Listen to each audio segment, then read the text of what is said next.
of family members.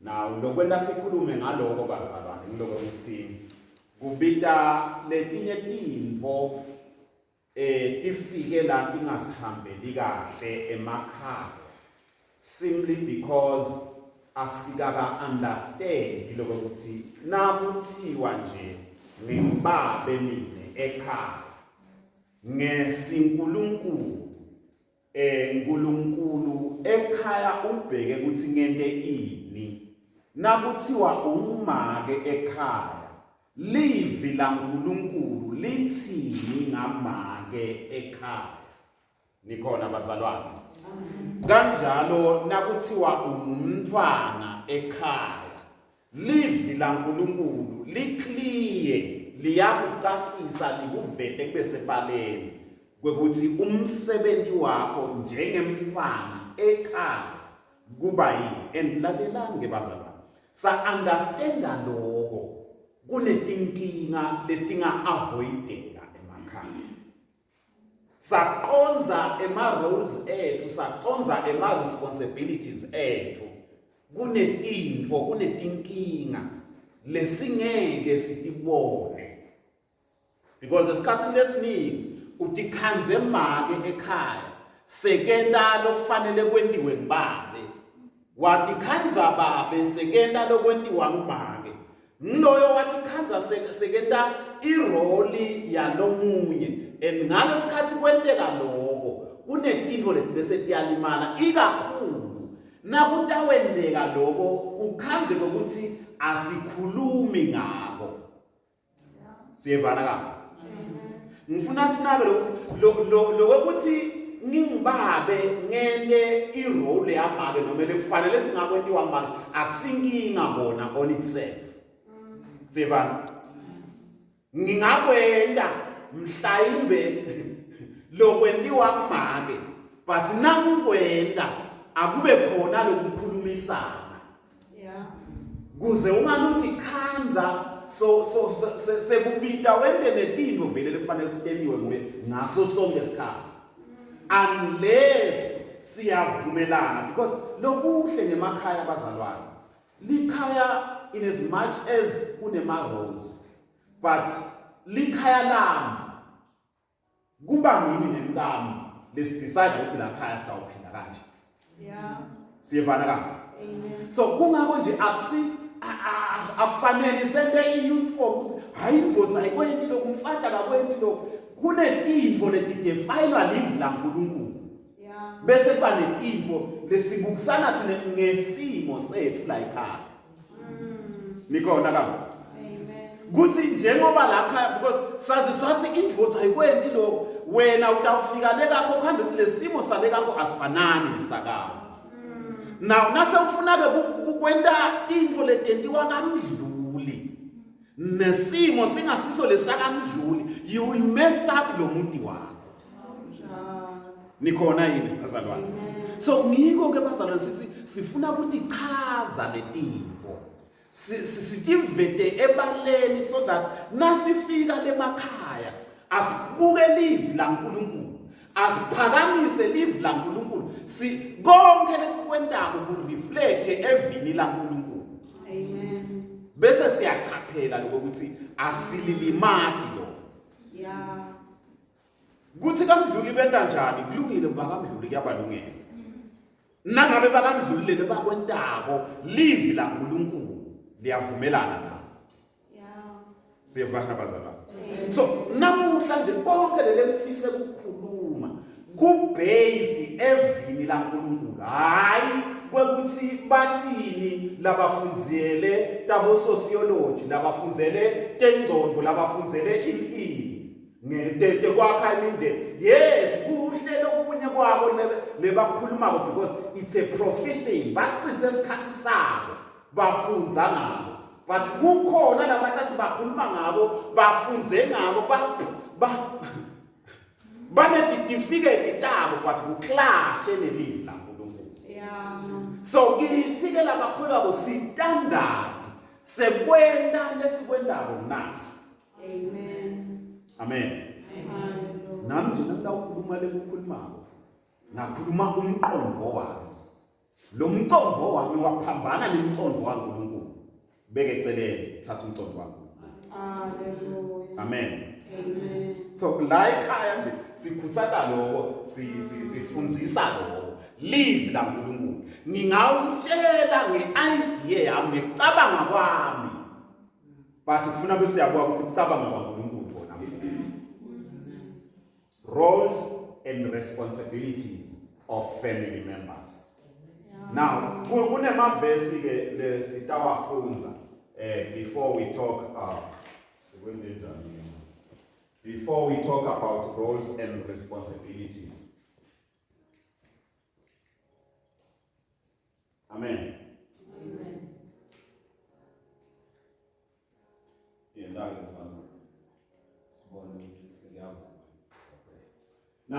Now emavesi lengicela ukuthi siwabuke lamathathu. Now bengihlele lokuthi sitawukhuluma ngerole yabobabe, ngerole yabomake, nangerole yebantwana. But sengidawuthi nje ukuthinta kancane because of audience yethu ngidawukinda kubomake. Siyevana kahle. Incwadi yaGenesis sahluko sekuqala verse number 28 ngicela sicale khona kufunza sidabe sesiya kuPetro weqala sahluko sesithathu verse number 7 bese siyaqina encwadini yeNtaka sahluko 24 verse number 3. So nasingavula mhlambe sithole basifunzele labavulile from the different scriptures that siwabalile.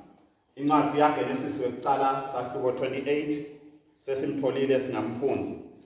uNkulunkulu wababusisa wathi, "Dalanani nanze nigcwalise umhlaba niwunqobe. Nibuse etekwetinhlanzi taselwandle nasetikwetinyoni tasemoyeni nasetikwatonke tilwane tehamba emhlabeni." Amen. Now lengifuna sikubambe ke lapha.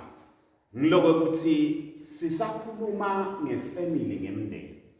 uNkulunkulu lo verse number 28 uthi manje uNkulunkulu be fruitful dalanani nanze nigcwabise umhlabathi.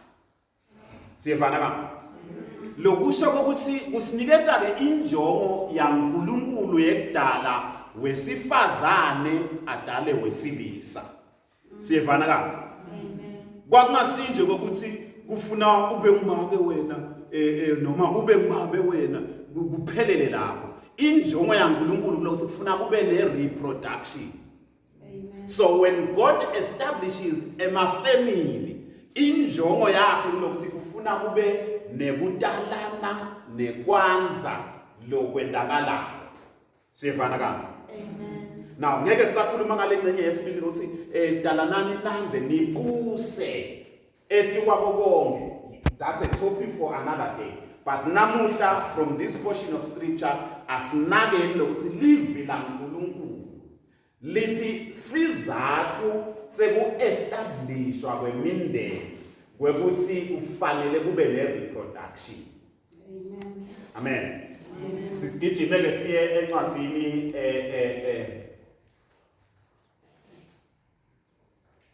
safuni ke manje. Ithi incwadi yesibili. 1 Peter 3 verse number 7. Nalokufana nabo nani madvodza. Dalisanani kahle nebafati benu. Nathi ukuthi umuntu lomsikati unjengesitshalo esibuthakathaka. Nibahloniphe ngobe bathi indlalifa temsawe kuphila kanye nani. Lokhu nikwende khona ningetuvimbeleka. Ningetuvimbeleka lithandazo yenu. Amen. Now ngalokufanayo nento njani yangihlupha ke le phezulu vele ngigcina ngisebenzisa amanyoni mfana. Hlalisanani kahle. Ngicela ukuphindele lengcenye ecala. Ngalokufana nabo nani madvodza. Yeah. Dalisanani kahle nebafati benu. Nathi ukuthi umuntu lomsikati unjengesitshalo esibuthakathaka. Nibahloniphe ngoba bathi indlalifa emusa ukuphila kaninani. Ukhona lophethe lesingisi. 1 Peter 3.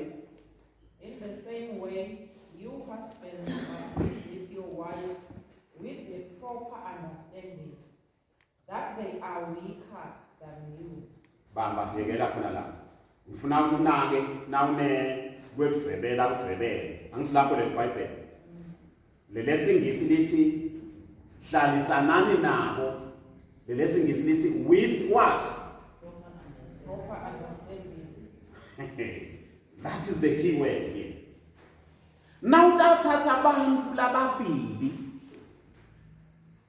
labangadalwa ndvodza yinye, labangadalwa ngumfati munye, kwesinye isikhathi labangadalwa nasenzaweni yinye ukuthi bonke sonke sibasegogola, ubathathe ubabeke ndzawonye labantu lababili. There must be an understanding. Ni siyevana yibazalwane. So uthi ke nakabhala phethu lapho bathatheni hlalani nabo, ukhuluma nemadoda phela ngithi hlalani nabo nge-understanding, ngekuqonda. In other words, nawe indvodza kumqoka lokho ukuthi mati lo muntu lohlala naye. Sinesesihleli over 20 years nemnghamu, but uyadla ukuthi kusenetintfo lekatendako letingimangalisayo. Kusenetintfo lekatendako lengazi hey lo muntu kanivele kunjani nje. Nami kunetintfo letendako kwesinye isikhathi letimangalisayo because umuntu bazalwane ujulile. Sevana. But ke iBhayibheli lithi nangidamlanza lo mfana abantu ndohlala naye angibe prepared ukuthi ngiyadiniketa isikhathi sekonda njani sekum-understanda. Because noma ngabe ngitalwa nabo bodzadze wethu akasidzadze wethu sevana yini, noma ngabe ngine-understanding nabodzadze wethu kwefika lona ufuna manje sale ngidiniketa isikhathi ngi-understanda lo because nyalo sengidicommite kulo. Amen. Sevana imbazalwane. So akusenza manje ukuthi ngindvodza mina ngiyimi indvodza la ekhaya. So tinto tawendeka ngithanda ngifuna kwa ngimphela indvodza. Nangabe kambe angibekisele nangabe indvodza yakho ingathandazi ngithandazi. Lesonto banifundisa kona lokuthi nenta nje emadvodza. But ukhanze ukuthi usho njalo nje. Lolo kubheke ukuthi kwenziwe nguye ukuthi aku-understande wena akakwendi. Ngikubeka ngami ngithi wonke la madoda akabuye manje. Sesikhulume nawo. Siyevana yini? Phinde babuye nabo manje sikhulume nabo. Babuye nalabasha sikhulume nabo. Because le tinto tonakala lemakhaya njengoba besifunda phela abazalwane. Ngokuthi konakala kwetinto eveni atikonakali eveni tonakala emakhaya. Salungisa emakhaya imimango itawakha live litawakha. Mana inkinga yethu lokuthi asifuni lokuhlala la. Ngiko nje namhla sinje. Sevana la. Funa kuliba lapho manje nami lekhaya. Yini indvodza lapha? Yendvodza mzini uyakwenda yini lokufanele ukuthi kwenziwe madvodza. Noma lekabheke uNkulunkulu ukuthi ukwende njengendvodza uyakwenda yini. Noma ugabadisa slave wena. Iyendlula lapho bazalwane. Hlalani nabo. Manje ngikhuluma kabi ke kunaba begama yethu ngosiyami. Kanti kube bakhona amadvodza ngo. Ngingazi zemwashayile ngisho siguqo. Sevana yini. Praise the name. Yabazalwane liBhayibheli limnanzi iBhayibheli. Yeah. Kuthi into lefihlakele la. Sadla lokhu sa-understanda lembhalo lena. Sitawanga bantu labangcono emangweni eveni. Hallelujah. Praise the name of the Lord. Amen. Let's stand in that verse. Proverbs 24. Ngalilangile la le bese ngiyangetela lababhalayo nje kulungile bangatibhalela. But le 1 Timothy 5:8 usamvulela ku Proverbs. Uthi if anyone has no care for his family and those in his house, he is false to the faith. Nangabe noma ngambani kini anganakekeli bendlu yakhe bemndeni wakhe mubi kwendlula longakhona. Yebazana ngicela sinani lapha akushiwo ukuthi nangabe indvodza, akushiwo ukuthi nangabe umfati, but kuthiwa bani? Anyone within the family. Nangabe singakhoni kunakekelana la emakhaya, umntwana ubhekele ukuthi unakekele badali bakho. Siva?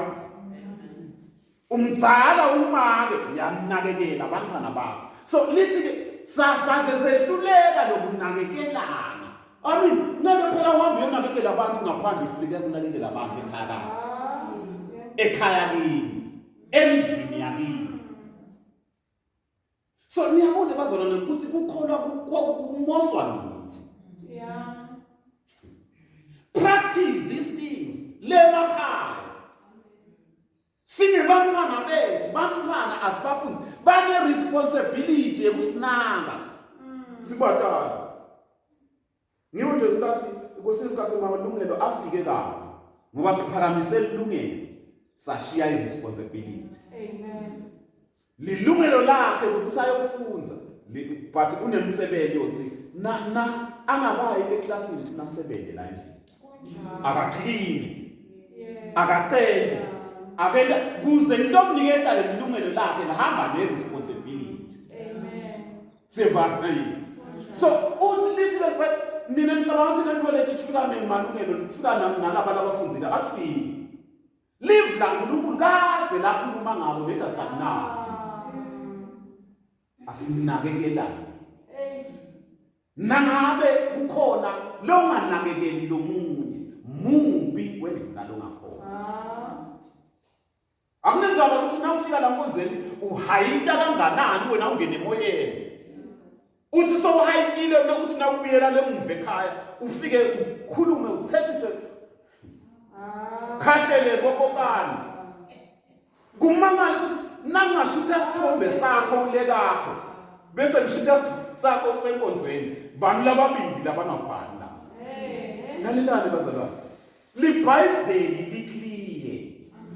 Impilo yemzalwane inconsistent whether usekhaya usesikolweni usemsebenzini, impilo yemKristu idwebe nje live. Bakhona la manje. Ngifunze letaka 24. Ungicalele ku number 3 ke manje bese uya ku number 4. Umuntu wakhiwa ngenhlakanipho. Usimiswe ngokuqonda. Ngelwaki indlu igcwaliswe nemicebo emihle lengakavali. Yabona ke le verse le. Ngathi singafunza lona ngimbeke etanga bese ngiyakhuluma. Yabazala. Le verse le likhuluma ngekwakhiwa kwemithi. Sevana. Kwakhiwa kwemithi kuyendlula kugcotshiswa ibovu. Kuyendlula kufaka indandatho. Imithi ayakhiwa indandatho. Ayakhiwa ngemantondo. Bakhona labantwana. 3 wetinto letibalwako la. Letakha umithi. Nikhona? Balance pass. Number 1. Mfunzele mama. Number 3. Umuntu wakhiwa ngenhlakanipho. Number 1 wakhiwa ngani umuntu? In other words, nakude ihlakanipho lelikhaya akunenzaba ukuthi banjingile banabo nakude ihlakanipho. Lelo khaya lelo litshele ngothi very soon ngibeka likhale phansi. Phela ngiko labanye baphume emakhaya lala khona uncancathi tebhisi balala mshedula balala ngaphasi banekiteze emakhaya but bawashiye emakhaya abo ahamba yongena kwanduku athathwe kwentombatana kusondali lekhaya hlakani enabhale lombhalo athi nakukhona lekeso lehlakani akayicele I'm praying, this is my prayer. Because nginikete inhlakani kuze lakhe ekhaya lami I need wisdom. Amen. Nikhona abancane. Yeah. Kusho le verse lithi inhlakanipho iyawakha umuntu. Lelani ke iversion iyaqhubeka ithi kodwa kulima biyawuhliphi. Seva. That's number one. Inhlakani qhubeka ke mama. Usimiswe nekuconza. Lalela. Nase wakhekile lo muntu. Wakhiwa ngani? Ngekuhlakanipha. Angithi ka? Angithi siyakha phela. In other words, now uthola inhlakanipho uyakheka lo muntu. Thola inhlakanipho uyakheka lo muntu. Uya-extendeka lo muntu. Extendeka ngenhlakanipho. Lalela lithi ngekuconza bese wenta kanjani? Uyasimiswa. Angithi waba nehlakani wasola hlakanipha litshele mengode. But wathola inhlakanipho wasesothatha uconza. Lo muntu nasewukhona kuyasima lo muntu asinyiswe kuconza kwakho. In other words, the more you understand about family, the more you understand about a godly home, it is the more leli khaya lakho litosinyiswa. Amen. But awuthi phela nasebeta labanye bathi hayi wena ushobo ukuthi wena vele nje indvoza nasukwela ithanze ungakahambi waya lapha kozibani. Uthi mina my understanding is that Yeah. likhaya lisinyiswa nguNkulunkulu. Hallelujah. Anginikete kuconza. Ligama lenkosi manje. Uyakhiwa umuntu. Wakhiwa ngani? Ngehlakanipho. Bese uyasinyiswa. Sinyiswa ngani? Lalela. Akusito tintfo leti letawumane tivele tibe khona. Kufuna uunderstand lokuthi kuhlakanipha kuvela kusimakathe. Amen. Ngibo nje kube agcwele lamadvodza labe ngawatshela ukuthi nawu indvodza ungadani nasimakathe usilima sendvodza. And nawu ungadani nasimakathe lelikhaya lakho lisenkingeni. Sevana la. So ngibo nje bekufanele ukuthi ngasithi onke amadvodza akabuye akadani naNkulunkulu. Because akana naNkulunkulu atawuba nehlakanipho. Amen. Qala ngokuhlakanipha. Praise the name of the Lord. I mean, le verse la Sunday school kodwa linemandla ngiyatshela. Qala ngokuhlakanipha kwesaba uNkulunkulu. So iyimbi indvodza lengamesabi uNkulunkulu. And itawahluleka ekudlaleni irole yayo yekuhola likhaya nayo ingamesabi uNkulunkulu. Because itawubabeke inhlakanipho. Iyasinyiswa ngekuconza. Bazalwane, nangabe ungati funa kuconza. Seba kunetinto vele awutalwa wati konke. But kwesinye isikhathi lwati liyethekelwa. Amen. Nanda uthatha isikhathi nje nikujwayele kuta emhlanganweni lefanana nalela. Ngilala khona utawuthekela lo lwati khona. And nase simfundzisile ngalo so utawuba nekuconza ukuthi akwentiwa lo. Yeah. But ngalesikhathi ungenabo ukuconza you will mess things up. Ube uthi wena wenda bona. So boma funani ukuconza. Kuze tintfo singadimosi la emakhaya. Hlakanipho uyakhiwa umuntu. Ngekuconza umuntu wenziwa njani? Uyasinyiswa. Kwegcina mali. Ngelwati igcwaliswe ngemicebo lemihle lengakavali. Ngelwati lale selakhiwe lelikhaya manje liphelele. Seva ngale tinto letintsathu lelikhaya liphelele manje. Lakhiwe ihlakanipho, lasinyiswa ngekuconza, understanding. Kwase manje sekuba nani the knowledge, lwati. These three things they make up a home. Ekhaya kufuna kube nenhlakanipho, ekhaya kufuna kube ne-understanding, ekhaya kufuna kube ne-wisdom and knowledge. Nikhona bancane. Akenelo singancane khulumisana nami. So if thina bazalwane singakimisela on these three things, titawenda umehluko emakhaya ethu. Hallelujah. Bakhona labancane. Oh, thank So iyakhiwa indlela. Asifunzele lo Proverbs wakho. Asangifola ama-verbs kanti besithathu besithi I agree. Now, Proverbs uthini? Oh, simfunzile kodwa. Nguye lesimfunzayo. So homes are built on the foundation. Lesingisike ngilithanda lapho. Kuthi emakhaya akhiwa esisekelweni. Sevana yini? Homes are built on the foundation of wisdom.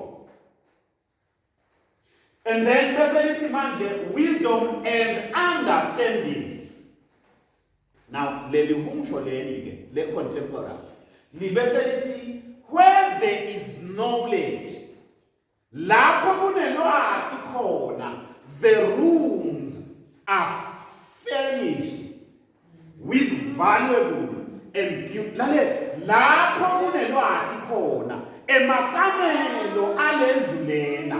Nawungena le kamero leli utawukhanza valuable things. Jesus. Lalela. Lapha sibekiselwa ngendlu sitoba nale understanding yelikhaya. Siyevana yini?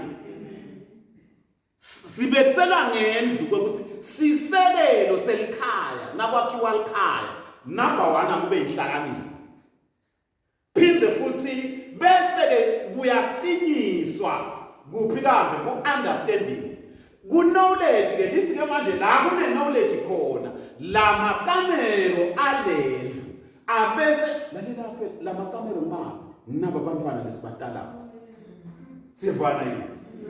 Ngokuthi labantwana lesibadalayo batawufanana nani, batawuba valuable, batawuba tinfo letikhanekako bantu ngaphandle nababuka abantu abethu lesibafundzisile ngekuqonza. Yeah.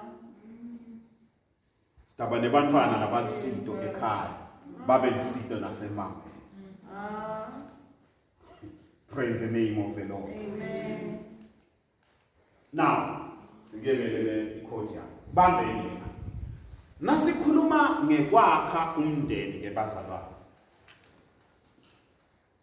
Lapha ngithe a family is built up, furnished and supplied with the necessary and conveniences of life and brought into flourishing and prosperous circumstances by these three things. Ngalamanye amagama sithi likhaya liyakhiwa bese emakamelo alo asafenishwa ngito tonke letintfo lesitidzingile empilweni. Nakutawendeka nakulokutsatfu lokwentekayo. Number 1, by wise and prudent management. Leli khaya liyaphumelela, leli khaya liyakhiwa by prudent, ngekuhlakanipha noma ngekumanejwa lokunenhlakanipho. Amen. Because likhaya liyamanejwa libazalwane. Yeah. Number 1, by prudent management. Wise and prudent management. Number 2, likhaya liyaphumeleliswa by diligence and industry. Lokusho kuthini? Lokusho ukuthi likhaya liyaphumeleliswa liphunyeleliswa ukuthi lalaba la ekhaya ababe bantu labasebentako, diligence industry. Siyevana ka? Because nakukhulunywa ngamake, nakukhulunywa ngababe, nakukhulunywa banema responsibilities lebawadlalayo.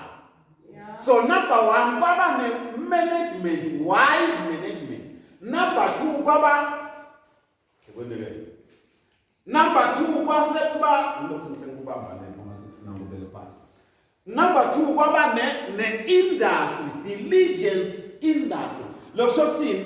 Kwasetshenzwa la ekhaya. Leli khaya litawuphumelela. Amen. Nikhona masibazalwane. Amen. And ke sine responsibility thina batala. Yeke ukuthi letintfo lesikhule sidela, we need to pass on kulabantu abethu. Yeah. Siyevana. Amen. But unfortunately ke nawo ngaya nje kuleti tama utshele nesihlabula ngeke tihlabulele namuhla. Niyabona? Lalela angithi ngeke ngamcocela kambe ngathi lokuhlabula wena ubona njengemsebenzi le ungazi ukuthi na umntwana bayanisebenzisa bayangcilata. Lalela nasi lensimini sihlakula uyazi ukuthi bekuba netindzaba sicoce sihleke kube njani ngalesikhathi kwenteka uyakheka uyabhonda lo mndeni. Yeah. Ngalesikhathi sinesikhathi sekwenta tintfo sindzawonye kwakheka lo mndeni. Yeah. But labe bethu bantwana sesibancishe lelithuba. Ngihle ithethi sakele ekhaya. Because ukhanza ukuthi abahlabu abelusi abendi ini nababuya esikolweni ungena ekamereni akhumule uniform. Khanza sekungenela kusecingweni. Anse kuthi leka kwenda. Ahlala umuntu ekamereni lakhe utaphuma sekatowudla. Then nineke ngekamereni ngelapho ngetikhokha Ntombi phuma ngiselindana. Kusinye isikhathi ngifuna umhlale nabo la ngibabona because naloko kumcoka ibazalwane. Nababuya lesikole mbone ukhona uyaphila. Sivana kabi. Kangabe noma sekunetinto letingasi right utawusheshe ubone umuntu aphila wena. But ngalesikhathi sithi divorce kulabantu abethu sithi ngoba thina sineke sababakude nalamakamera. Ovele ungene nje ukhumule ubeke lapha ubuye sonke vele sikhona la kuthi indlela ekuavoida ini. Sivana kabi. So kwa letinto diningi lebetisisita ekukhuleni kwethu. But sathi nasesiphucuka satiyekela and kungaleso sizathu bantwana bethu namuhla sebangilolunye ihlobo. Nikhona yini? So sithi ke lelikhaya leli liyakhiwa by wise and prudent management. Lobuholi bala ekhaya akube buholi lobuhlakaniphile. Then number 2 besikule igaba lokuthi kuyasetshenzwa la ekhaya. Sivana kabi? And wonke lo la ekhaya ubheke by diligence and industry. Wonke lo la ekhaya ubheke ukuthi abe nerole lekayidlalako ekusebenzeni la ekhaya. Nangabe kuyalinywa, nangabe kuyahlakulwa, nangabe kuyavunwa, bantwana kuye ngethi indzala kanganani. Sivana kabi? Because phela khona la ukuthi bese bantwana sebagucuka emambongo. Sevele sebasebenta bona kwenjani? No. Ngiko phela laba bemalungelo bathi kuna age appropriate task or responsibilities. Siyevana kabi? Kusho ukuthi na umniketa lo msebenzi nangabe umfundisa lo mntwana ukuthi kuze ungakagezi kufuna uyojike emfuleni ukhe emanti. Uyabuka lokuthi unganani umnyaka wakhe ngeke umthwalise 25 liter umntwana wakho 5 years. Siyevana kabi? Uthi akawakhe lamanti kodwa akawakhe nge5 liter because emandla akhe alingene 5 liters. Awumgcilaki uyamfundisa ema responsibilities. Sivana kabi? Hayi nababonana lesesinabo. Okay, now this is number 1, wise and prudent management. Number 2, diligent industry. Then number 3, through the best, because yebazalwane sinefuna understand ungasebenza ngemandla akho futhi ungafunza ukhone kumanage tintfo kahle. But number 3 is very important, because number 3 uthi kubese kuba nesibusiso saNkulunkulu lesizingekayo. Hallelujah. Sivana ka? Amen. Yebo ngingahlakanipha, yebo ngingafunza ngikhona ukubamba tilo, but kudzingeka nesibusiso saNkulunkulu. Kuze lelikhaya lethu kube likhaya leliphumelelayo, sidinga sibusiso saNkulunkulu. Singendi tintfo sitendise kubantu lababi, evil men. Sivana yini? Sinendlela yekwenta tintfo thina. Elisatenda kahle letintfo ngendlela yaNkulunkulu. Then ngekwenta njalo si-attracta sibusiso saNkulunkulu. Amen. So kwesinye isikhathi lapho emndenini yethu nje tintfo toniwe ngithi. Now, ngicela-ke ukuthi kulesikhathi lesi sesithi silinge kudefine noma ukuchaza kwekuthi nasikhuluma ngema-roles and responsibilities sikhuluma ngani ikakhulu kule discussion yethu lesinayo. Now nakuchazwa-ke i-role kuthiwa i-role, it is a function assumed. Nasikhuluma nge-role noma sikhuluma ngokuthi lichaza lini lo lidlalako wena, sikhuluma nge-function ngentfo lekubheke ukuthi yendiwe nguwe. Siyevana kanje? Now kulabo labafunde i-sociology sakhuluma nga-role, sikhuluma nge-behavior that is expected of an individual who occupies a certain or a given position or status. Ngalamanye magama saze sathi lo lena ke i-role yakho wena make isibani. Sisho ukuthi lokuthi umake kune-behavior lese i-expected kuwe. Sivana yini? Ake ngibekise. Angithi mina ngumfundisi. Nami ngumfundisi. Kubhekekile yini ukuthi ningangikhanza ngalenye ilanga sengiphakamise ibhodlela letshwala? Akabhekeki, because lo muntu simbeke lala akhona khona. Kunetintfo, kunendlela yokubehave lesibheke ukuthi atiphathe ngayo. Siyevana ka? Amen. So ngalamanye magama nawumake sithi une-role wena make, sigadze ukuthi ezimake behave sakwamake. Yeah. Nikhona? Angeke ube make wende tintfo letintiwa bantu labasha kumantombazane. Behave sakwamake. Yeah. Because sigaba sakho manje umbani. Phela la labasha kwesinye isikhathi bebagcoka bakhohle bajube babeke la. But noma somake wena sokuzama kusithengisa. Oh, yeah. So letinye tintfo bazalwane timoso lokuthi as understand lokuthi behave bani lobhekekile kuwe kule role yakho ebambana.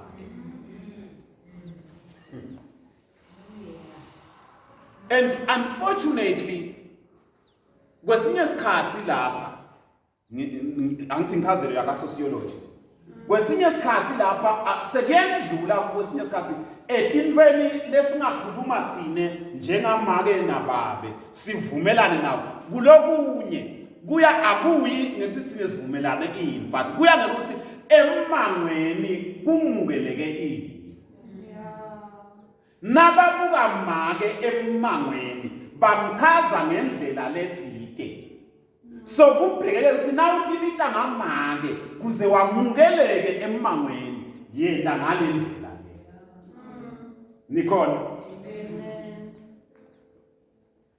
Now, nasikhuluma ngerole ke ngithi it is a comprehensive pattern of behavior that is socially recognized. Lokusho ukuthi le ndlela lokuphatha ngayo yindlela emangweni lebayiconsider lebayirecognize. Now, ngendlela ngathi providing a means of identifying and placing an individual in the society. Njengoba ngumfundisi, umango kunendlela lekadefine ngayo umfundisi. Kunendlela lekabheke ukuthi umfundisi ende ngayo emangweni. Siyabana manje. Amen. Irresponsibility ke yona nasikhuluma nge-responsibility, it is a state of having duty to deal with something or having control over. Irresponsibility nguloku lesithi kubhekene nawe. In other words, sekune component ye accountability. Siyabana. Nasikhuluma nge-accountability sisho ukuthi ngenxa yokuthi ke wena chairperson wabomake kunetinto lesingeke sikubute kubo bonke bomake but lesithatha ukuthi chairperson. Siyabana ka? Amen. Because une-responsibility, unemsebenzi lekufuna uwende wena as chairperson now, hayi njengabomake. Siyabana ka? Amen. Lokusho ukuthi wena kunemagunya, kune-control lekubita ukuthi uyi-exercise. Now umake ekhaya ufuna wathi ukuthi what control do you have? Siyabana yini? Amen. Now umbabe ekhaya kufuna wathi ukuthi yini responsibility une-control over what? Because waze wayekelela letinto letisephasi kwesandla sakho. Kwasuka make noma kwasuka umfana into sekuhlanelelekile. Yeah. Siyabana ka? Amen. It means a state of being accountable. Nasikhuluma nge-responsibility. Usesimeni la khona lokwendago kukhona la kufuna ukuthi utilandzise khona uchaze ngako khona. Lalela bazali phela nakukhona into lesithatha ichaza ngayo. Ngetulu kwekukholwa kwethu sithatha ichaza ngalamakhaya ethu. Sivana yini? Lama responsibilities lekasikete wona na stilanza lekuNkulunkulu kutawubuthi umake wena lekamdlulu bomake according to live lam bomake bentanana na ukwendile yini wena bombabe wena bobabe live lam lithi bobabe abende nabo na ukwendile yini wena. So irresponsibility in a state of accountability. Sivana yini? And lekufuna signal lokuthi now understand le responsibility yakho.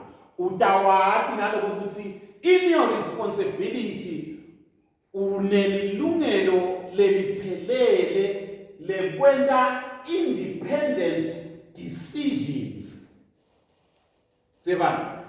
Ngivamise ukuthi ke mine kule ngihola nawo ePholini nangabe ukwa LCB yathi lokuthi yebo ngisebenza nemfundisi but kunema decisions lekubita mwende siwende thine SLCB.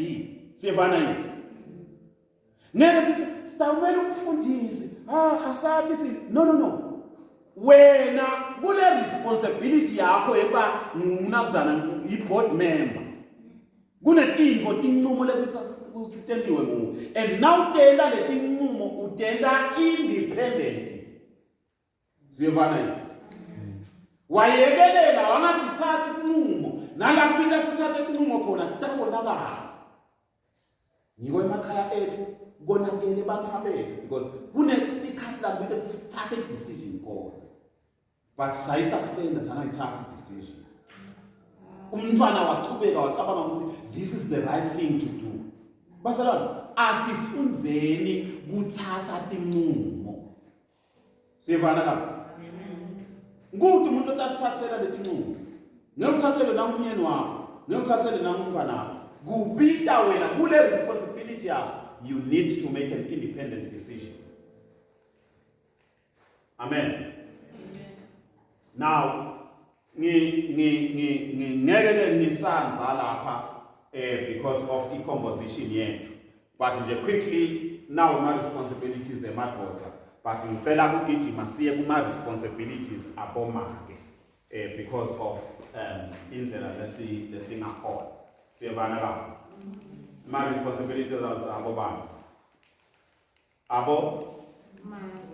Aboma. Bakhona abomake endlini.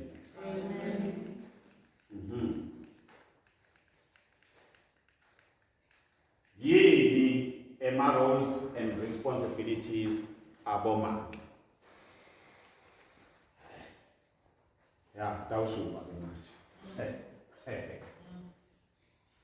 Now, role number 1 wamake.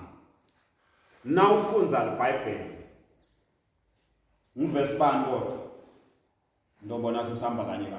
La lethi khona iBhayibheli uNkulunkulu wase wenda udala Eva. Wamenda wamfuta wafanana naye waba ngusidi. Ngilandzelele kusidi. Ngivesi bani kodwa? Ngiyadlotha sifunzile na last week.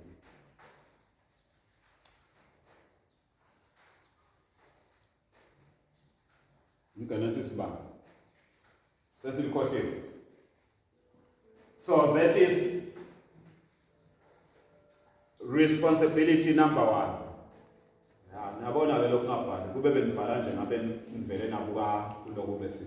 So this is responsibility number 1. Umuntu longumake umsebenzi wakhe ngilokuthi he or kodwa she's a she. She must be a suitable helpmate. Now, sitatichaza ke letinto bazalwane. But na uNkulunkulu akha Eva amsusela Adam. It is because uNkulunkulu wathi sekadalile konke iBhayibheli lithi Eva noma Adam wababeke umuntu lofanana naye. Siyefana kabi. So ngekwenta njalo uNkulunkulu then made Eva and wamenda waba ngumsidi wafanana naye. So that is number 1. Number 2, mhlambe ngicela ukubala sidabe sesiya discuss. Number 2, umfati must submissively reverence her man. Ngalamanye amagama umfati eligama ke leli sidalichaza because livakaleke kabi lela submission. But ngithi mina she must submissively reverence her man. Akahloniphe noma akapithobe ngaphansi kwendvodza yakhe. Kungumsebenzi wakho na uma. Siyevana. Now asibuyele mhlambe singaveta lokunye asibuyele evesini lihubo 128 verse number 3. Psalm 128 verse number 3. Sibuke ukuthi leluhubo leli lithini ngamake. Umbako uyafanana nemvini yothelayo. Nasathethi endini yakho. Bantu bakho babe njengemahlumela emunweni nasibathethi etafuleni lakho. You know, liBhayibheli liyangichaza kwesinye isikhathi ngoba ngale ndlela lelibhaleka ngayo kuba nesithombe lelisithwebana. Nikon. Now lapha nje mina ngibona sithombe lithi le verse leli umkami uba yini ngumvini. In other words, a woman ufananiswa nemvini.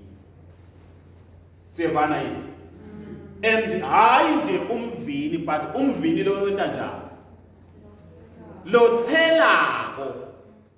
Yebo mama. Kubita tithelo lapha emakhaya nasikhona khona. Nikhona yini? Umkakho ungumvini lothelako ekhaya noma endlini. Lendlu lelithi bantwana bebona bayi bangemahlumela lelesingisi lithi an olive tree is rich with olives. Your home will be rich with healthy children. Sibona sithombe samake leke kanjani lekathelako. Phindze sibona sithombe sebantwana, angithi sikhuluma ngelikhaya. Labantwana labayini, labalihlumela lale sihlahla noma isithelo lekuthiwa yi-olive. Olive kodwa yini? Ngesiswati. Sihlahla semncumo. Okay. So yes, enthabeni yemncumo. Olive, yes. So bantwana ke bafananiswa ne-olive fruits. Nibona ka? Amen. Now, lapha nakakhuluma lo mbhalo waleli hubo leli. Uzama kusitshela tibusiso kulabo labesaba simakade. Siyevana yini? Usitshela ngetibusiso kulabo labesaba simakade. So nakakhuluma ngale tibusiso ke so ubekisa ngamake ukuthi make lo wesaba simakade ufanana nalesihlahla lesithelako selgelebisi. Siyevana ka? Niyawathi ngosema grapes.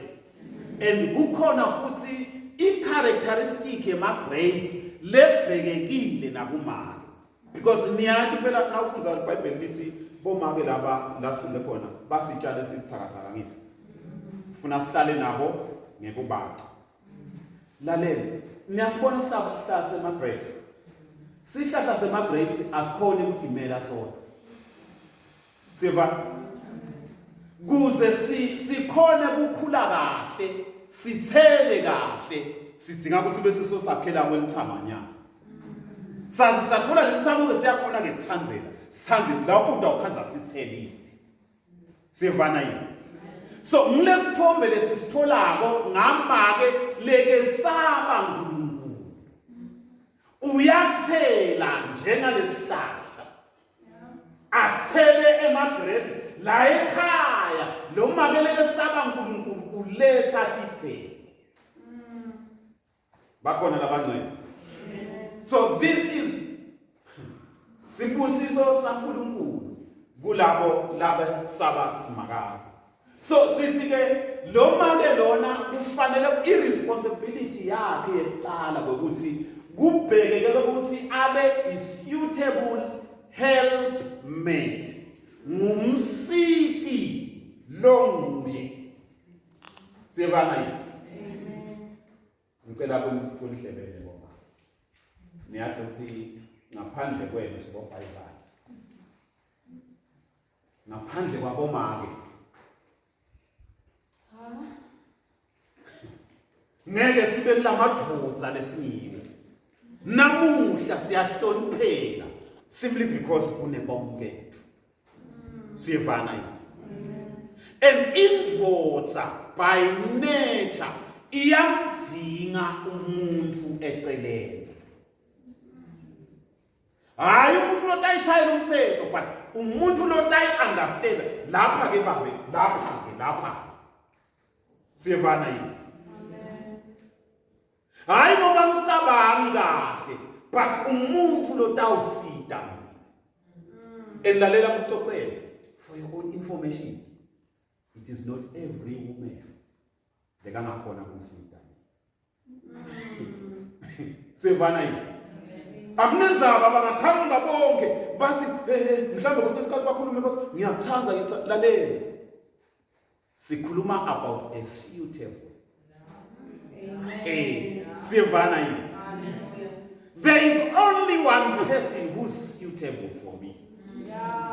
Noma ngahamba ngiye kuphi ngifike kuphi ngive ini ngibone ini, but there is one person who is suitable for me. Oh, Jesus. Because uNkulunkulu angendela akantumbi ebantu wenda waba munye. Amen. Lona lekangendelela wathi lona ke wakho. Nkosi yami. Mhlambe nangathola lomunye I can mess up a lot of things. Because loyo tabanga sesiyo suitable. So imsebenzi wamake ngiyomfite letinye tetizathu letende imishado yafail. Ngiloko kuthi kwesinye isikhathi bomake basebenzise imishado to help themselves. Angukhaze lo. Nangithi bomake basebenzise imishado kuze ukuthi batisike. LiBhayibheli lithi sizathu sekwakhiwa kwaEva kwekuthi ayosita Adam. Hayi ukuthi akayotisita yena. Nawenzile unendvodza, it is not about you, but it is about lo msidi wakho. Yeah. Nikhona yini? It is not about bakini. Yebo, bakini bakukhulisile bakwende bonke, but now uNkulunkulu so nemsidi wena. It's full responsibility yakho manje seyicala kunami. Yeah. Lo lambu wakho. Amen. Nikhona yini bazalwane? So let us not use marriages bomama kuze kuthi benefit ethile, but asiperform iduty yethu yekusita nekusekela lamadvodza ethu. Yeah. Ngiyongithe lapha ke ahlupha labanye bomama because yebazalwane kufuna us understand lokuthi it is not about me being a wife, but it is about me fulfilling God's agenda for this family. Kune agenda yaNkulunkulu lekamdluli nje ekhaya lami kune agenda yaNkulunkulu, and le agenda yaNkulunkulu lesifanele sikwende thina lekamdluli kungenteka nani nikwende nendaba kwenu, but nathi sine agenda yethu. uNkulunkulu ubheke sithine sende yakethu iagenda. Ngeke siyowenda akasimelani noma yakadruba noma yakabani. Agenda yaNkulunkulu boma fulfill God's agenda ngale likhaya lelokini. Siyevana yini? So some women are not cooperating. Labanye bomake abakhoni kubambisana nemadvodza abo kuze kuthi kufulfileke le agenda yaNkulunkulu. Esikhundleni sethi sibambisaneni njengendvodza nemfati, nami ngilwela ukuthi athi ngikungithatha bese ngiyabonakala ukuthi ngumake sibani. So was wenda kanjalo yathi ukuthi you are in the wrong marriage, and you are in the wrong marriage, perhaps at times even the right marriage, but for the wrong purposes. Because when ucabanga wena kuvela kwakho kushayina kwakho mhlambe nawe uphakamisa iringi bathi nabasi labanye bafaki bonakale nami ngimMrs. It's not about that. Yeah. Agenda yaNkulunkulu. Amen. Nikhona bazalwane? Amen. Ngasingaqonda lokho. Lamakhaya siphuma kiwo. Kungafiwa bazalwane. Bantu bangathi kungenene ngogodla kanti bomake siba-understand ema-rules abo. Ligama lenkosi mayibonke. So kune nakathi kaNkulunkulu kwakhiwa lo wesifazane abe ngumsidi. It is because uNkulunkulu une-agenda ngelikhaya. Nikhona ka?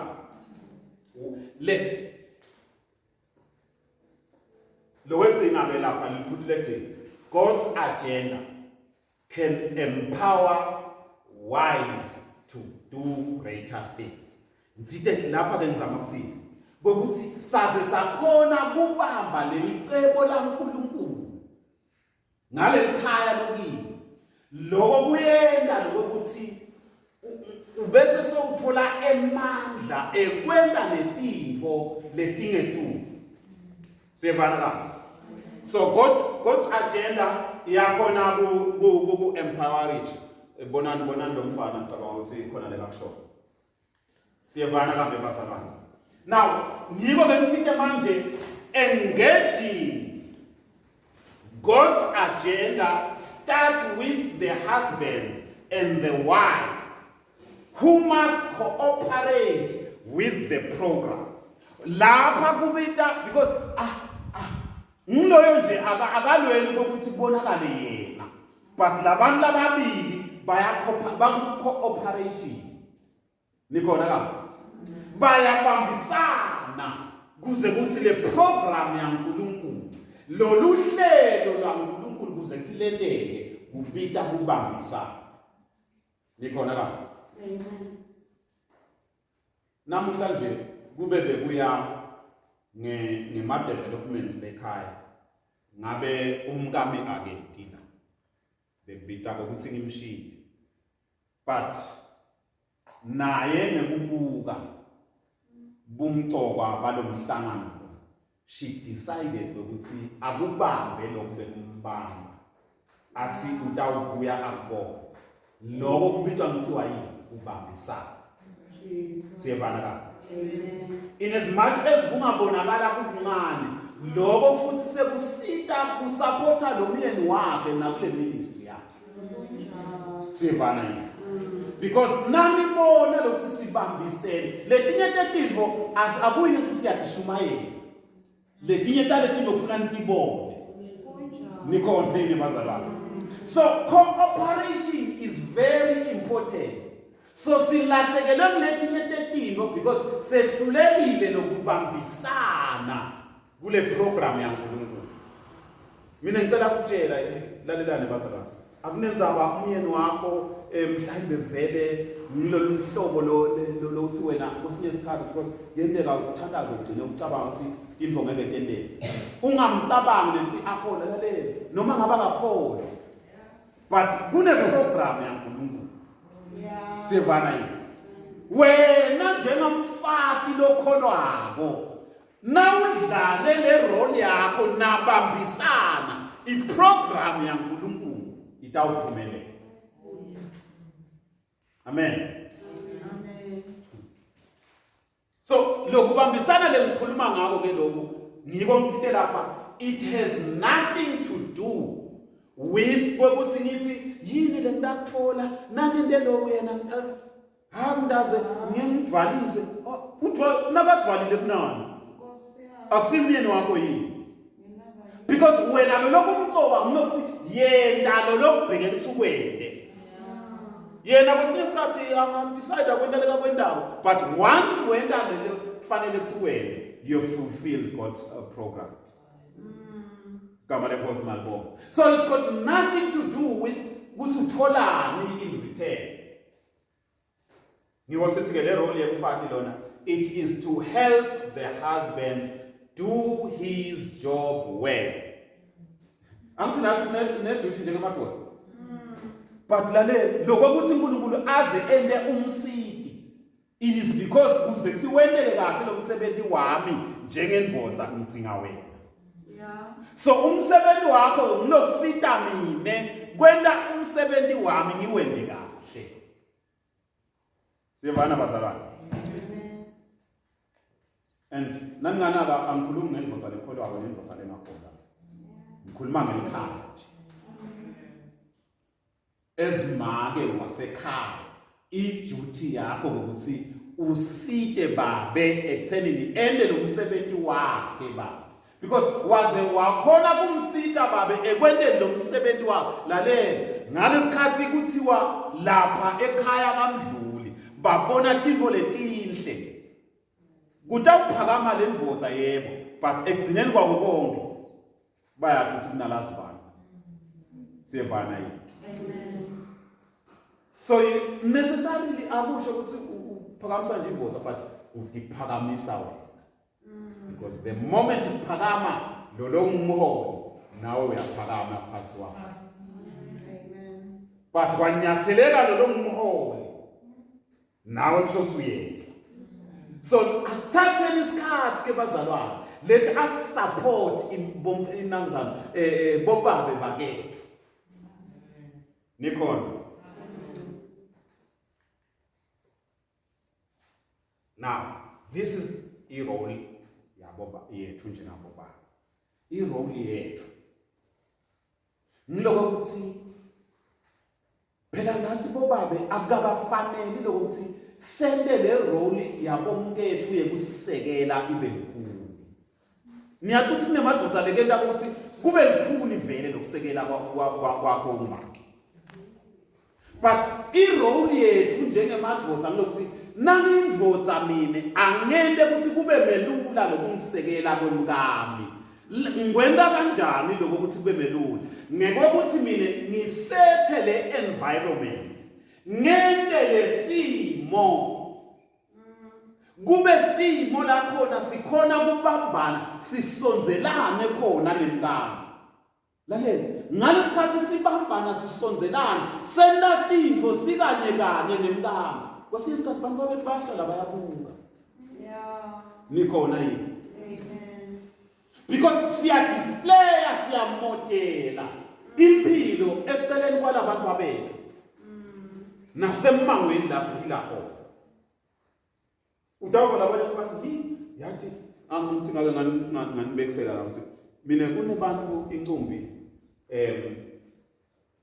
leba mathodzana ami nemathodzakade ami. Ngitshela ukuthi lo munye nje wathi ucela ukuthi ngibe umbabe wakhe. Now kuthi ke wabonani yena but ngikholwa lokuthi uzufuna ukuthi identify nami because kunetinto lekatibonako lekatitsandzako and letimenda afise ukuthi mbandzakanya nami. Yeah. Sivana ka. So i-role yethu nawe indvodza ekhaya i-role yakho ukuthi yenda lesimo sikhona lokuthi nakunemntwana lakhaya naye adlale i-role yakhe kahle. Nakunemkakho naye akhone ukusisekela kahle. Lapho lelikhaya litawuphumelela. Siyevana kahle. Amen. Now, ngicela sigijimeke sibuke ngoba ngithithe lapha the greatest disservice you can ever make is to marry the wrong person. Nakuthiwa kukhona kutendela phasi lo ngakwenda umuntu uphile emhlabeni uyokifaka emshadweni lo wrong. Uyothathana nemuntu utabe ucedzile ngekutendela phasi. Now kube sekulenye ngeforum ngase ngiyakhuluma nabantu abasha ukuthi tinto nasikhuluma ngekuthatha yini lesibukako yini lesikwendayo but ke asikho la. Now nawufundza ke Proverbs 27 nawufundza verse 15 ubese uyibeka kanjena ke yena uthi like the slow drip ngifuna sisifunze nangesiswati. Like the slow drip of water on a rainy day, so it is for a man to live in the same house with a contentious woman. Umfati othathela futhi kufanana nekukhonza kwemali. Lathi ngibona nalini. Lalela, ngiko phela sithi nakune disservice longayenda kutendela phasi longakwe kwekuthi uthathe umuntu lo wrong. Lapha ke libekisa ngemfati. Lo njani umfati? Hayi ukuthi kuthetha akwaliwa kukhona kuthetha ngithi.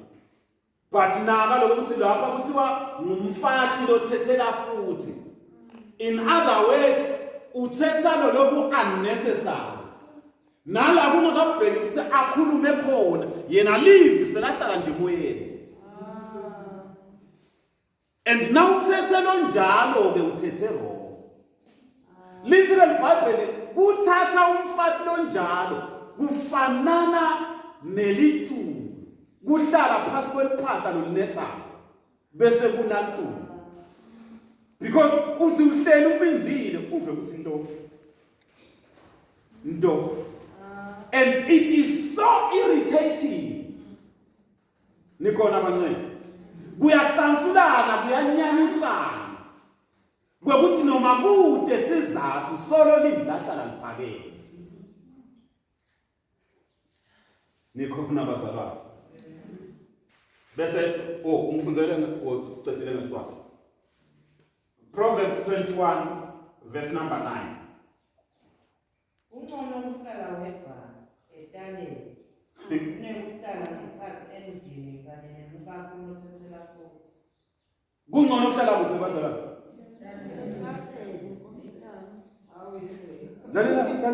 lalela kunemadvodza lekasetaleni lokusikhuluma aphumile emakhaya akhokhwe bafaki bawo lamanye ngiko phela labanye ubakhanza ngeweekend kwaba ngilesihlanu angisakavukeli ngemgcibelo kwaba ngilesihlanu utawudzakwa yonke le weekend azabuye ekhaya ngesonto ntsambama nakhona so ubuyela ukuthi ngomsombuluko uyabuya kwente njalo esikhathini lesiningi lamadvodza ayotincwilisa etshwaleni azama ukubalekela tinkinga lemakhaya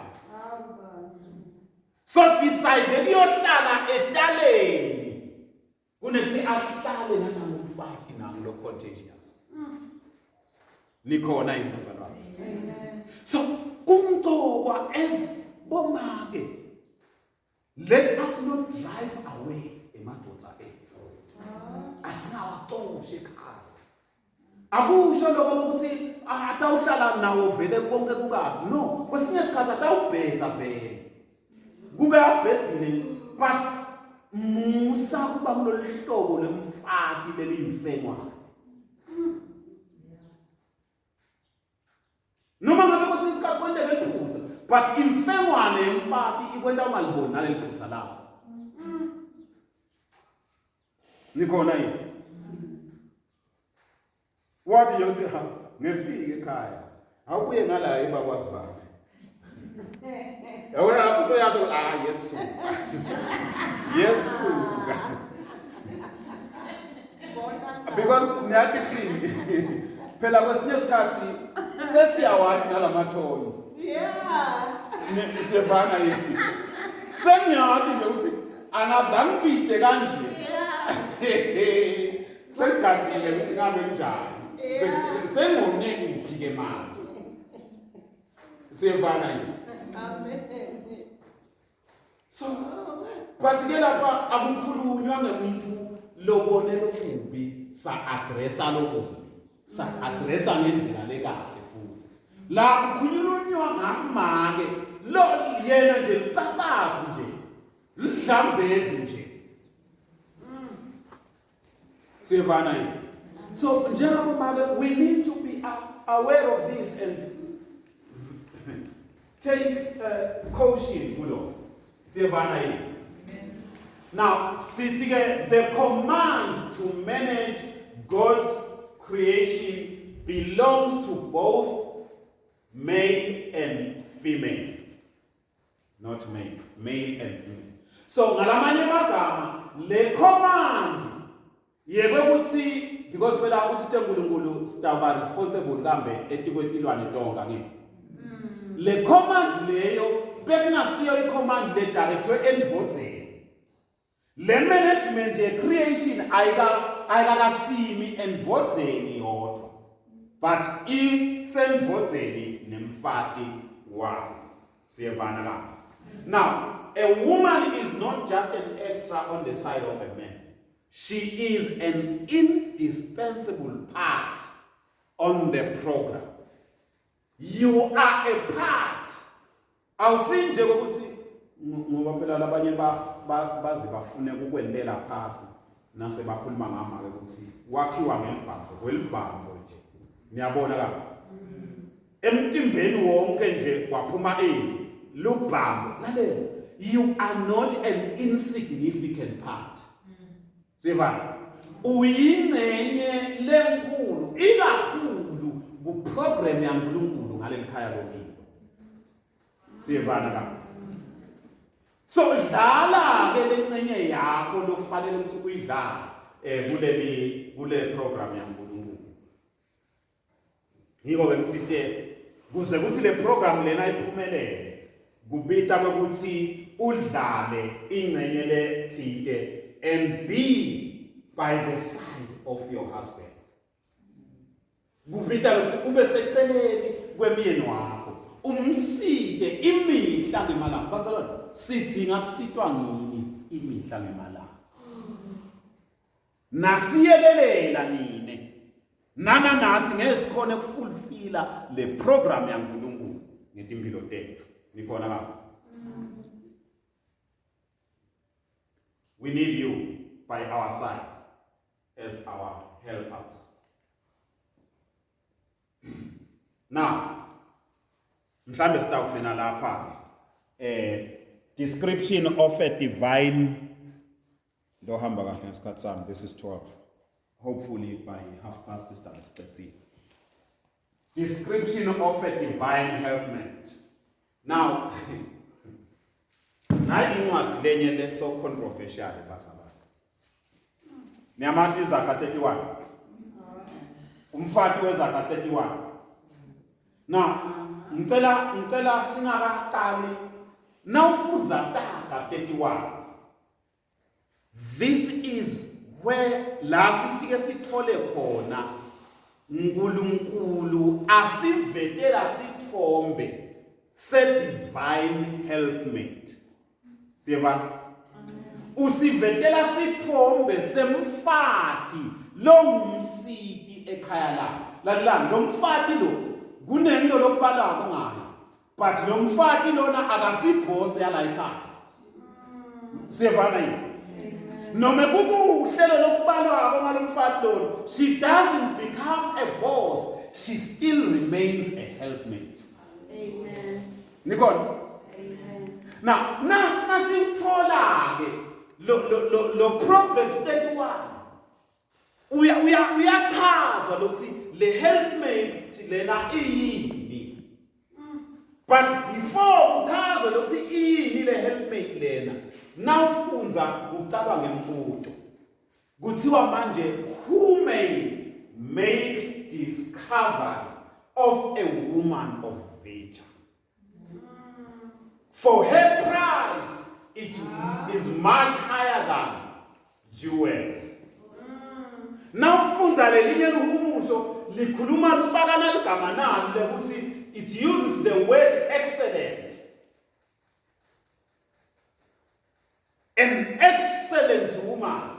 Leli gama la excellent lelisho innobility or a virtuous woman. Now asibuye ke si verse number 1 kodwa kusafika 31 lo mbuto.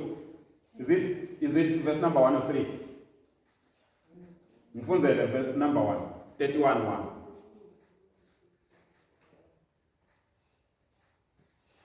Leti-ke daga talemweni inkosi yaseMasa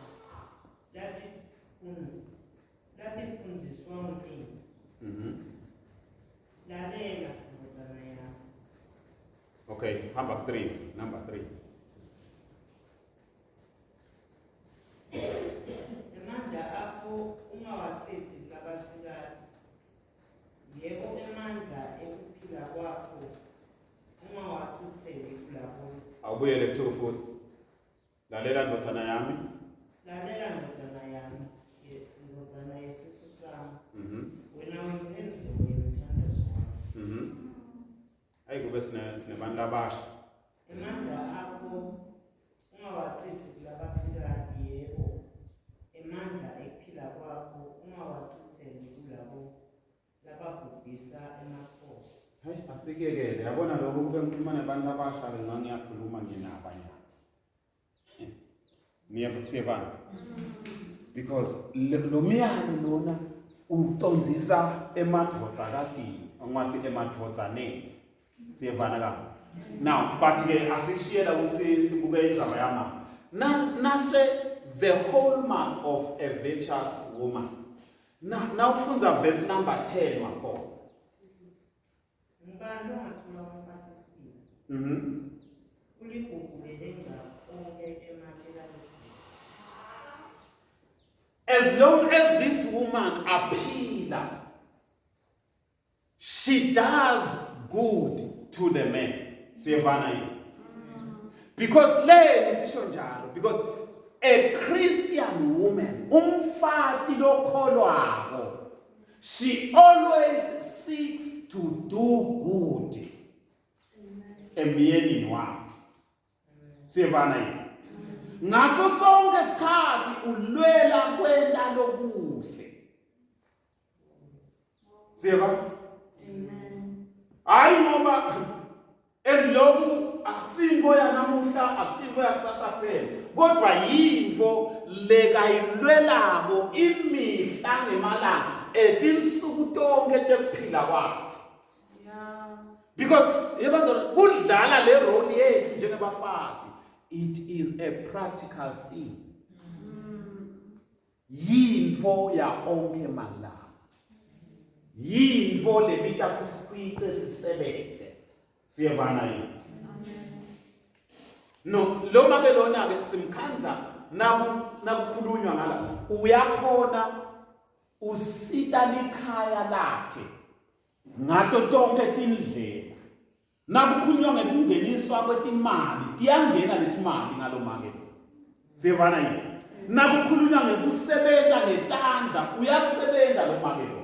Sitawutibona letinto sisaqhubeka. Verse number 13 uthi Ukhethe isonto lenhle nakotini lokahle nasebende ngetandla etivumayo. lo make lona futhi nakenda info wenda info yelikhethelo. Siyevana yini? Amen. Nakakhetha enda isondvo atawuphotsa noma athunge noma ende ini kukolosha. LiBhayibheli lithi ukhetha. In other words, she takes her time emsebentini wakhe. Yeah. And naka wenda lokuhle with the best. Aphotse eluke ngetandla takhe. Nikhona yini? Ngumake lona lo ngumsidi. Ngilesithombe lesidvetshelwa sona ngamake lo ngumsidi. Uyaphotsa, uyasebenza ngetandla takhe. She is always busy. Number 14. Njengemikhumbi ebahweni, udla kwemndeni wakhe ukulanza kashana. Dale. Lo make lona fananiswa nemkhumbi ihambe iye overseas yolanza kudla. Ikubuyise kangwane, ikubuyise Africa. Sibuye kuthiwa ke lo make lona naye uyahamba yofuna kudla kashana. Ekhaya ngeke kube nendlala because kunanamame lo ngumsidi. Nikhona bazalwane. Uyalikhathalela likhaya lakhe. Ufuna kulibona lingcono. Ufuna kwenda lokungcono ngaso sonke isikhathi. Napita kuvuka ekseni kusa ngamane kwatiwe nguye. As long as atawudlala irole yakhe ekhaya. Ngiko ngithi phela ibazalwane ekukholweni asinaye make who is a vagabond. Make nje lo wati kuphuma nekushona kwelanga kube bedeleka kwendaba. Uyabutawubuya babe Jozi. Nikona? No. LiBhayibheli likhuluma ngama squishy sisemfana. Vuka ekseni. LiBhayibheli njengemkhumbi. Naye yolanza kudla khashana. Naye uvuka ahambe. Athi ke kutfola lekuthulako abuye ekhaya. Ligama lenkosi ngilibonge. 15. Wendani lo make? Ubamakazi alungisele umndeni wakhe kudla. Bese wabela idzandzane takhe imisebenzi. Lalela. lo mali lona kusa kwatiwa nguye leni kwatiwe nguye because uyazi ukuthi lakha afuna kudliwe. That is responsibility number 1. Ekhaya afuna kwenziwe and nakuthiwa kudliwe la ekhaya sekhumbula lo mntalabo because yena bothi na uthi ubuta yena na asathiniwe wankosi yama ke tawudliwa namu sidlani mina bonani mdlalo. Now we understand ngoba you know phela niyathini ngoba nine kuba ngini imihla mhlupheke engcondweni nicabanga ukuthi ngabe sitawudlani ya kwesinye isikhathi kube kude naleli ngakuhlanganisa. So ngiyayi-understand ke le frustration yenzi bese kuthi umntwana umuntu okubuta ukuthi sidla ini nawo senkingeni but sekuthi phela manje bese ikhokheka kabi nale frustration. But lale kuthiwa ke noma ke uvuka ekseni alungise kudla le ngithandzako ngalale nasaqedile kukulungisa lokudla bese sokubita abantwana so yababela ubabela ini lale bazalwane asidzingi bemalungelo kusitshela ukuthi emakhaya ethu ufuna sendele live la uNkulunkulu lanele sine authority sine responsibility yekwaba imisebenzi sabele labantwana bethu. Amen. A responsible woman would do that. Siyevana yini wena umsebenzi wakho nawo wena umsebenzi wakho nawo nikhona baba. Amen. Mina nje ekhaya ngabatshela wena ngeke uthi ngoba umfana uvuka lapha uthi awupheke uvuka uthi awuclean. Now ngababela le msebenzi yakho ngakutshela ukuthi wena nje noma ube clean yonke lento but lapha clean out yeah sevana yini. Amen. Now bantwana benyabantu bantwana but kuthi kuyenteka yini lo so kuthiwa ke lo manje lo uvuka ekseni endesiqiniseko akhishitele apheke kudla kube khona bese soyaba nemsebenzi. Wena ntombatana gijima thatha nawo yenda nawo wena nkaze kuthi kwendeke nawo bese uyahamba ke uyowenza umsebenzi yakhe emse uyathi ekhaya tinto tiyendeke. Asingatibulali bazalwane sifune kwenta tonke tinto sibe sesinebantwana sibakhulile sivana yini makwami lokutalako ngiyathanda lo msebenzi. Amen vele nakunjani beka athi lapho sisi wethu yenini hambani mfunzani kuphela ngeke nihambe nami naniyowenza ndangishiyana ndabe sesifika lemtini ngipheka leti tshomtshomteni. So in other words uthi funzani sikhathi sekufunza lele nikufunza namuhla kusasa ndaku-apply. Amen. Sivana yini. Amen. So asutala nje boye Nkosi yami kusesekuncane bo kutawuthi ngekukhula uthi na uthi sakwende kube likhulu lokwenda because akajwayeli vele lokwenda. So this woman le helpmate ke lena lo msidi lo mhake lona lo mfati lo ngumsidi lona uyakhona ukuthi afake kudla kube khona bese futhi soya distribute imisebenzi kubantwana bakhe. Nikona lapho. Number 16. Uthi angathola indzawo ayithenge imali latendeleyo nangetandla tayo. Hayi li wrong ngabe li wrong leBhayibheli lapho. Khona lekufuna sikulungise. Uthi ngekufuna imali amen uthi ngekufuna indzawo ayithenge ngemali levelaphi ngifuna lapho. Mfunzele mama. Uthi angathola indzawo ayithenge ngemali latendeleyo nangetandla. Hayi kurong. Niyamuva yini? No, sina angithi uhambile baba usemsebenzini nami. Utawubuya baba. Now lithi ke lapha yebado ebazalwane kumendima manje. Now lithi ke lo mfati I mean ukhona umyeni wakhe lo make lekhulunywa ngayo. Siyevana yini? Akusho ukuthi akekho umyeni wakhe. Ukhona umyeni wakhe. But lithi lo mfati lona uyaphuma ngathi lapha sekukhulunywa ngabo nazana lithi yini kodwa laba thenga imihlabathi la lithi yini ngoba la ma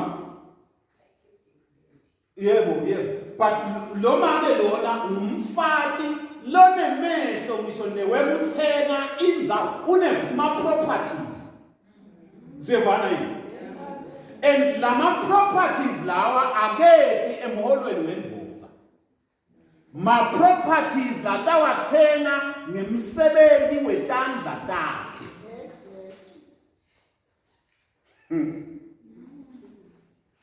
bakona basalwane. So this woman is an praise the name of the Lord.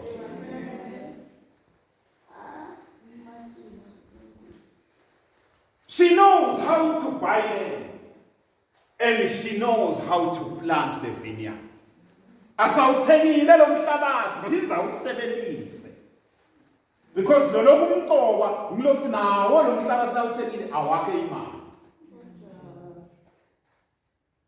Praise the name of Lord. This is the woman. Mbani ke lekangata amfuni umfati lo nje. Number 17. Ukuthele.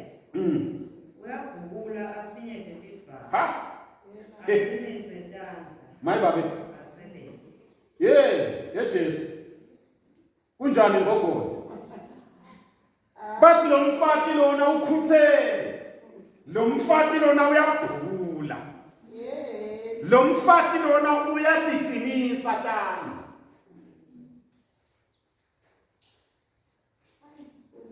Ngathi ngahlabelela ingoma. Ngento umthandazo. Ngibeke satana bese sihamba. 18. Uyaqaphelisisa ukuthi umsebenzi wakhe uyayingenisa inzuzo. Asebenze kuze kube umsebenzi. Lalelani bazalwane.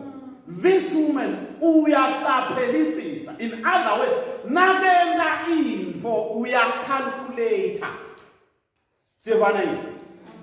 Again nje akamenzi nesithi uyindvodza ibuye imcondzise. No, uyaqaphelisisa. This is an excellent woman. Nikhona yini? Uvukele yini lo mfati lona uvuke ekseni. Wasebenza, washiya ama responsibility labantu, wahamba. Phinze libuye lithi nakabuyako aphinze aqaphele.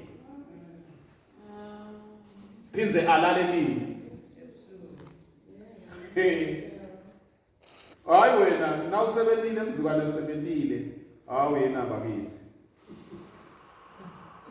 Ulala nga6, uyovuka nga6. Nawusebentile mhlambe waya kaMlungu.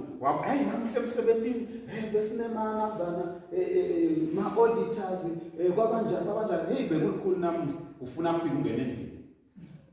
Ungangathi ungene empetheni. Lo make lona ngiyamesaba. 18 or 19, yes. Uyatithungela badelukele.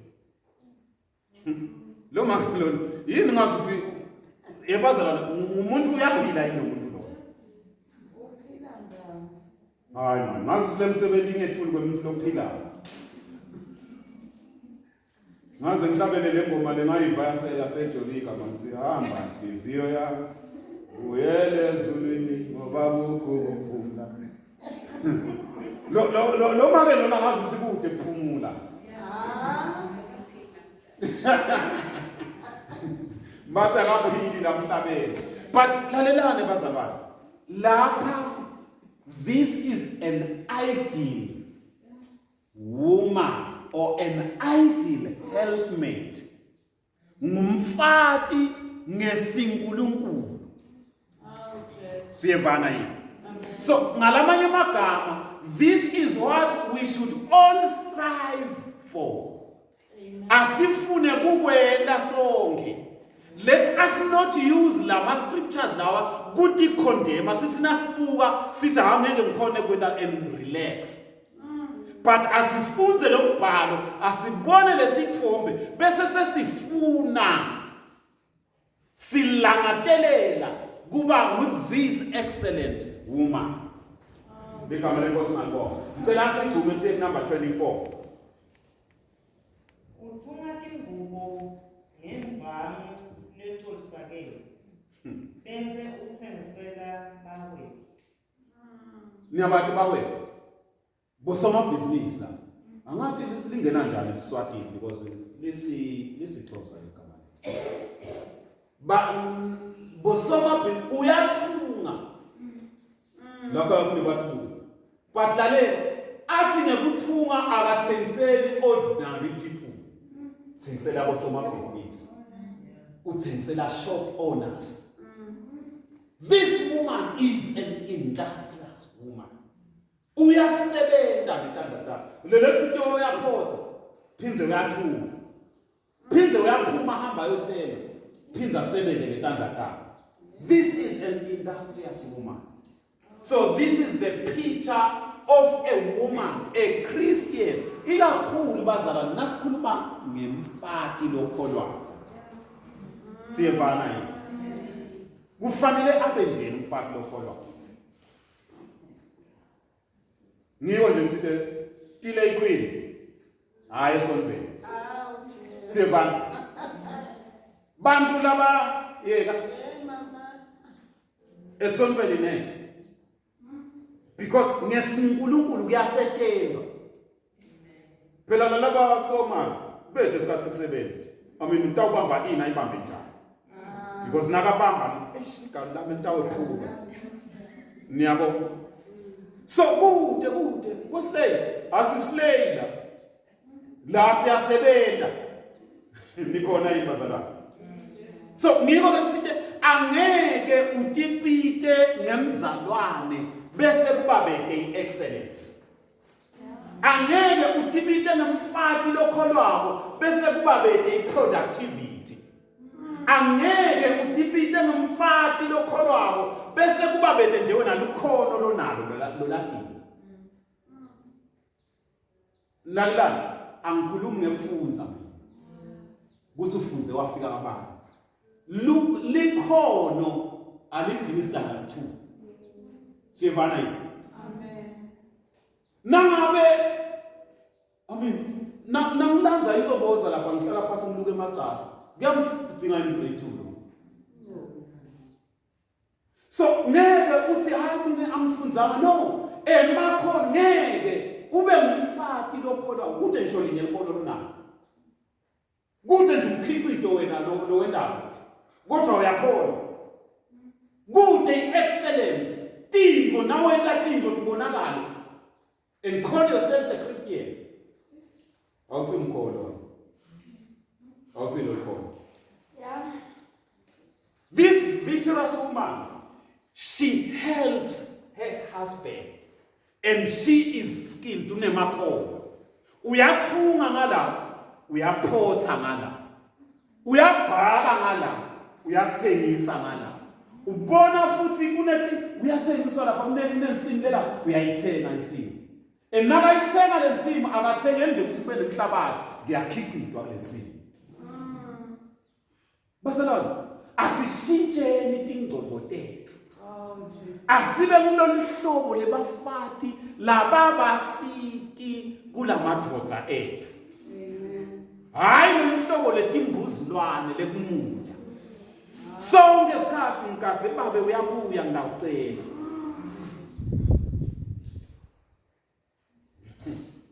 Bakhona lemphangcwele. Ngiyadike bathi bavamise umtshela kwesinye isikhathi nami. Bathi imnanzi le mali yemvotsa. Lalela noma ingaba mnanzi le yemvotsa. But kuyabita kwesinye isikhathi nale yakho ibe khona. Siyevana yini? Yebo, imnanzi yemvotsa ifune yemvotsa itfole yemvotsa. But musa dependa kule mali yenvoice. So simbonile ke lo makeloni unema real estates, ngalamanye amagama unema properties. Sivana yini? Unema properties. Uthenga indzawo.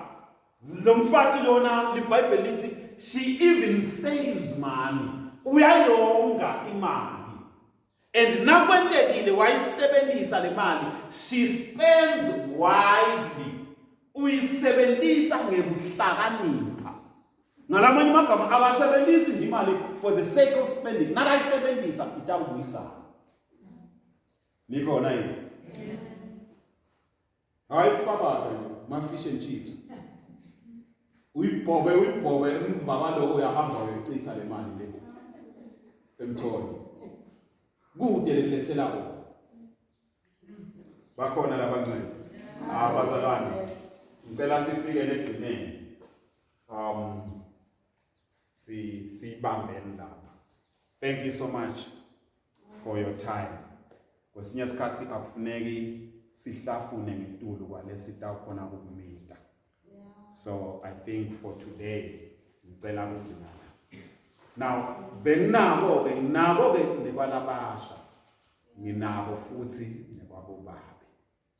But ngicite namhla asibambele lithamo leli ngalokusisi kanjena. Inkosi inibusise. Cela usithandazele mangifaka sifike egcineni.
likaJesu Kristu waseNazaretha.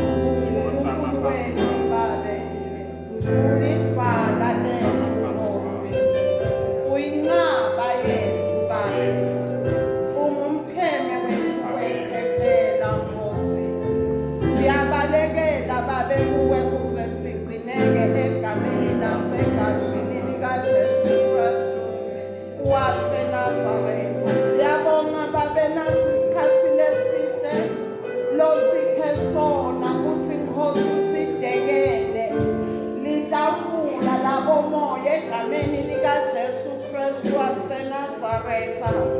Sibonga Babe kukhuluma kwakho Babe sibafake egameni likaJesu.